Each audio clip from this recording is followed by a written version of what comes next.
कोई प्रॉपर्टी आपने रेंट पे दिया हुआ है और आपको उससे हो रही है रेंटल इनकम।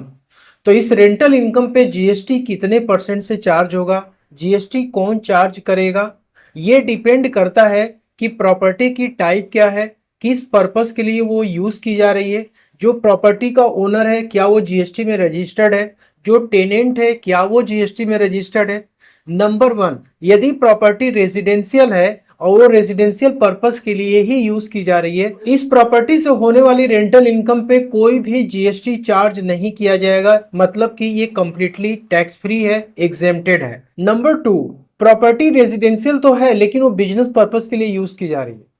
तो यहां पे यदि प्रॉपर्टी का ओनर जीएसटी में रजिस्टर्ड है तो वो इनवाइस जनरेट करेगा, 18% से इस रेंट पे जीएसटी चार्ज करेगा, मतलब कि टेनेंट से 18% की जीएसटी वो कलेक्ट करेगा और गवर्नमेंट को डिपॉजिट करेगा।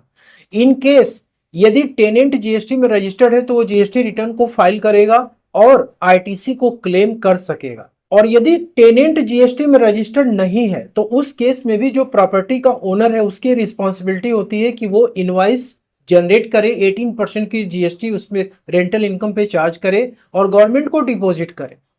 अब यहां पे यदि प्रॉपर्टी का ओनर जीएसटी में रजिस्टर्ड नहीं है तो उस केस में क्या होगा, उस केस में टेनेंट जीएसटी में रजिस्टर्ड होना चाहिए और उसे रिवर्स चार्ज मैकेनिज्म में सेल्फ इनवाइसिंग करनी पड़ेगी, 18% का जीएसटी रेंटल इनकम पे चार्ज करना होगा और गवर्नमेंट को डिपॉजिट करना होगा और वो सेम मंथ में जो जीएसटी उसने पे किया आरसीएम में उसकी वो आईटीसी क्लेम कर सकेगा। अब प्रॉपर्टी की टाइप यदि कॉमर्शियल है तो उस केस में भी सेम रूल अप्लाई होता है। वीडियो पसंद आए तो इसे लाइक शेयर जरूर करें, चैनल को सब्सक्राइब